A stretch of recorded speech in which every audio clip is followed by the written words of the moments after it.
اللہ کی طرف رجوع کرے، یہ چیز بھی بخشش کا ذریعہ بنتی ہے۔ کچھ اور اعمال ہیں جو گناہوں کو مٹانے والے ہیں۔ نمبر 1، اذان سنتے وقت اللہ کا ذکر کرنا۔ سیدنا سعد بن ابی وقاص رضی اللہ عنہ رسول اللہ صلی اللہ علیہ وسلم سے بیان کرتے ہیں کہ آپ نے فرمایا، جو شخص مؤذن کے کلمات سن کر کہے اشہد ان لا الہ الا اللہ وحدہ لا شریک لہ وان محمدا عبدہ ورسولہ رضیت باللہ ربا وبمحمد رسولا وبالاسلام دینا، میں گواہی دیتا ہوں کہ اللہ کے سوا کوئی معبود حقیقی نہیں، وہ اکیلا ہے، اس کا کوئی شریک نہیں، اور یہ کہ محمد صلی اللہ علیہ وسلم اس کے بندے اور رسول ہیں۔ میں راضی ہو گیا اللہ کے رب ہونے پر اور محمد صلی اللہ علیہ وسلم کے رسول تسلیم کرنے پر اور اسلام کو دین اختیار کرنے پر، تو اس کے گناہ بخش دیے جاتے ہیں۔ لیکن افسوس کے ساتھ یہ کہنا پڑتا ہے کہ بہت سے لوگ اذان ہو رہی ہوتی ہے اور وہ باتوں میں ہی لگے رہتے ہیں، یا ٹی وی دیکھتے رہتے ہیں، یا اذان ہونے لگتی تو ٹی وی کا چینل چینج کر دیتے ہیں، یا اذان سے انہیں کوئی دلچسپی نہیں ہوتی، گویا بس ایسے ہی کوئی جیسے شور کر رہا ہے اور وہ اس سے فارغ ہونا چاہتے ہیں۔ تو اذان جو ہے وہ بھی بخشش کا ذریعہ ہے، اگر اس کو سن کے جواب دے کے آخر بھی دعا پڑھی جائے۔ نمبر 2، وضو۔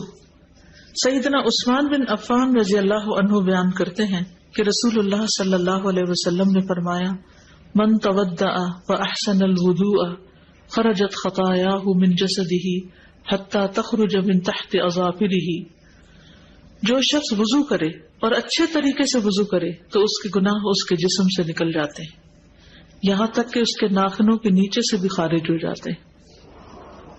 تو اس لیے شوق سے وضو کرنا چاہیے، محبت سے، پوری خوشی کے ساتھ، کیونکہ بہت سے لوگ وضو کرنے سے گھبراتے ہیں یا وضو کو ایک بوجھ سمجھتے ہیں۔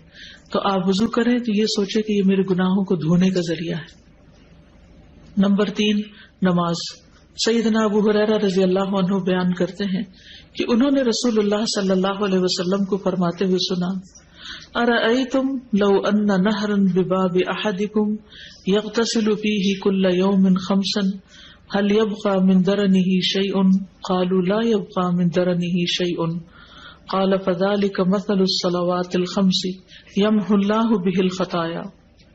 بتاؤ، اگر تم میں سے کسی کے دروازے پر نہر بہہ رہی ہو اور اس میں وہ روزانہ 5 مرتبہ غسل کرے تو کیا اس کے جسم پر کچھ میل کچیل باقی رہ جائے گا؟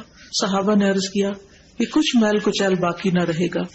آپ نے فرمایا، 5 نمازوں کی مثال اسی طرح ہے کہ اللہ ان کے ساتھ گناہوں کو مٹاتا ہے۔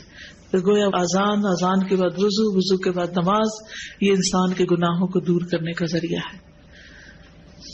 سیدنا ابو ہریرہ رضی اللہ عنہ بیان کرتے ہیں کہ رسول اللہ صلی اللہ علیہ وسلم نے فرمایا، صلاۃ الرجل فی الجماعۃ تضعف علی صلاتہ فی بیتہ وفی سوقہ 25 ضعفا، ذلک انہ اذا تودع فاحسن الوضوء ثم خرج الى المسجد لا يخرجه الا الصلاة لم يخط خطوة الا رفعت له بها درجة وحط عنه بها خطيئة، فاذا صلى لم تزل الملائكة تصلي عليه ما دام في مصلاه، اللهم صل عليه اللهم ارحمه، ولا يزال احدكم في صلاة منتظر الصلاة۔ آدمی کا با جماعت نماز ادا کرنا اس کے گھر اور بازار کی نماز سے 25 گنا زیادہ ہے، یعنی مردوں کے لیے، اور یہ اس لیے کہ جب اس نے اچھی طرح وضو کیا پھر مسجد کی طرف نکلا صرف نماز کے لیے، یعنی اور کوئی کام نہیں تھا، تو وہ کوئی قدم نہیں رکھتا مگر اس کی وجہ سے اس کا ایک درجہ بلند ہوتا ہے اور اس کی وجہ سے اس کی ایک غلطی معاف ہوتی ہے۔ پھر جب وہ نماز پڑھتا ہے تو فرشتے اس کے لیے مغفرت کی دعا کرتے رہتے ہیں، یعنی جتنی دیر وہ نماز میں مصروف ہے فرشتے بخشش مانگ رہے ہیں اس کے لیے، فرشتے اس کے لیے استغفار کر رہے ہیں۔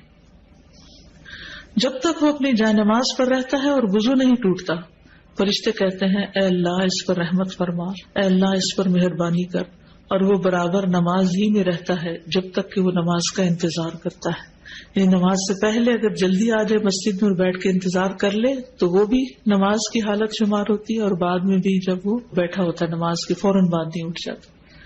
سیدنا ابو ہریرہ رضی اللہ عنہ بیان کرتے ہیں کہ رسول اللہ صلی اللہ علیہ وسلم فرماتے تھے، الصلوات الخمس والجمعۃ الی الجمعۃ ورمضان الی رمضان مکفرات لما بینہن اذا اجتنب الکبائر۔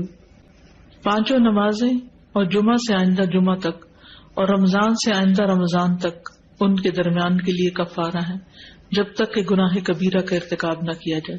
تو اس سے کیا پتہ چلتا ہے کہ وضو، نماز کے علاوہ جمعہ کا پڑھنا، رمضان، یہ سب کچھ گناہوں سے بخشش کا ذریعہ ہے۔ جب کبائر سے انسان بچتا نہیں، سارے صغیرہ گناہ اس سے معاف ہو جاتے ہیں، اور کبیرہ گناہوں کے لیے خاص طور پر توبہ استغفار۔ یا ایھا الذین آمنوا توبوا الی اللہ، توبہ کر لو اللہ سے۔ اور توبہ بھی صرف جھوٹوں والی توبہ نہیں کہ زبان سے توبہ توبہ کرو اور عمل میں کوئی تبدیلی نہ آئے، نہیں، توبۃ نصوحا، خالص توبہ، سچی توبہ جس میں حقیقی طور پر عمل بدل آئے۔ نصوحا کا لفظ نصحن سے ہے، خالص، سچی، یعنی ایسی سچی توبہ جس کے بعد گناہ کا کوئی ارادہ نہ ہو، پکا وعدہ کر لے انسان میں آئندہ نہیں یہ کروں گا۔ ایسی توبہ کی کچھ شرائط۔ نمبر 1، جس گناہ سے توبہ کر رہا ہے اسے چھوڑ دے۔ نمبر 2، اس پر ندامت کا اظہار کرے، شرمندہ ہو۔ نمبر 3، آئندہ نہ کرنے کا وعدہ کرے۔ نمبر 4، اگر حقوق العباد میں حق تلفی کی ہے تو وہ حق لوٹائے، کسی کے ساتھ زیادتی کی ہے تو معافی مانگ لے۔ گویا محض زبان سے توبہ توبہ کہنا کوئی معنی نہیں رکھتا جب تک انسان توبہ کی شرائط پوری نہ کرے۔ اور فور موسٹ چیز کیا ہے؟ شرمندگی، ندامت۔ آپ صلی اللہ علیہ وسلم نے فرمایا الندم توبہ، شرمندگی ہی توبہ ہے۔ یعنی جو شرمندہ ہو جائے اپنے ماضی کے کسی فعل پر، گویا اس نے توبہ کر لی۔ ایک اور جگہ پر آتا ہے کہ ایک صحابی نے کہا کہ سچی توبہ یہ ہے کہ آدمی رجوع کرے اور پھر اس فعل کو نہ دہرائے۔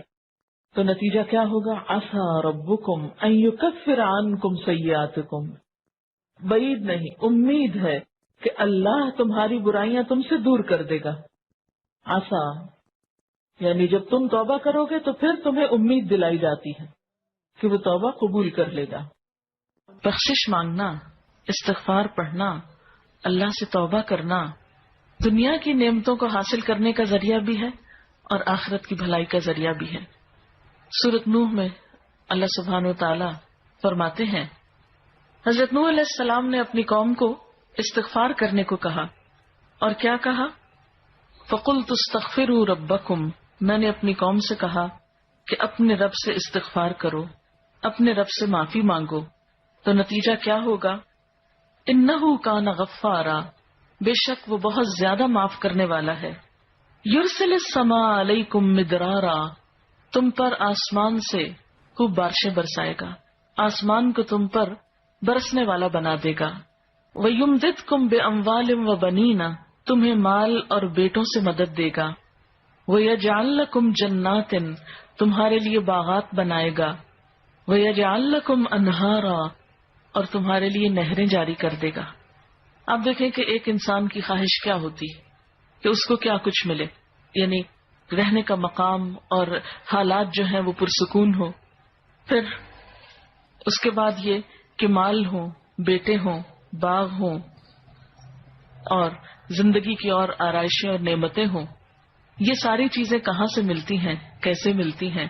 استغفار سے ملتی ہیں۔ عام طور پر لوگ پریشان ہوتے ہیں، دکھی ہوتے ہیں۔ مثلا ایک شخص ایک بزرگ کی محفل میں آیا اور اس نے کہا کہ میرے حالات بہت تنگ ہیں، مجھے بہت پریشانی ہے، میرا رزق بہت تنگ ہے، تو آپ مجھے کوئی وظیفہ بتائیے۔ تو انہوں نے اس کو کہا کہ کثرت سے استغفار پڑھو۔ دوسرا آیا، اس نے کہا بچوں کی شادی نہیں ہوتی، تو آپ نے اس کو بھی کیا بتایا کہ کثرت سے استغفار کرو۔ تیسرا آیا تو کہنے لگا کہ بہت قحط سالی ہے، فصلیں اچھی نہیں ہوتی، تو آپ نے اس کو بھی استغفار کا بتایا۔ تو کسی نے ان سے پوچھا کہ بھائی 3 لوگ آپ سے 3 ڈفرنٹ مسئلے لے کر آئے ہیں، اپنی پریشانیاں لے کر آئے ہیں، آپ نے تینوں کو ایک ہی چیز بتائی ہے۔ تو اس پر انہوں نے یہی سورۃ نوح کی آیت پڑھ کر سنائی کہ دیکھو یہ قرآن میں اللہ کا وعدہ ہے اور اللہ کا وعدہ سچا ہے۔ اللہ تعالیٰ کی بات سے بڑھ کر سچی بات کس کی ہو سکتی ہے؟ ہمارے پڑھنے میں کمی کوتاہی ہو سکتی ہے، لیکن اللہ کی بات میں کوئی شک نہیں۔ ذالک الکتاب لا ریب فیہ، یہ وہ کتاب ہے جس میں کوئی شک نہیں۔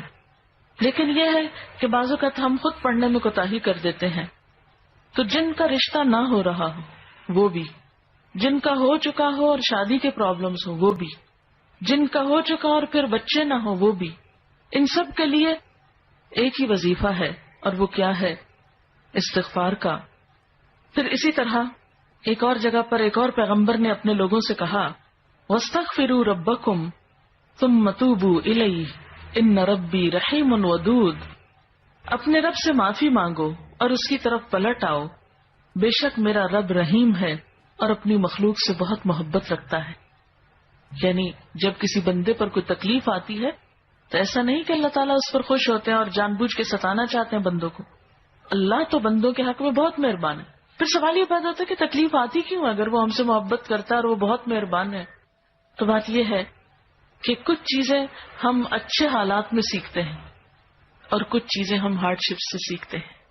کچھ نعمتوں کی قدر ہم اچھے طریقے سے ویسے ہی کر لیتے ہیں، اور کچھ چیزوں کی قدر ہمیں اس وقت آتی ہے جب کوئی مشکل پیش آتی ہے۔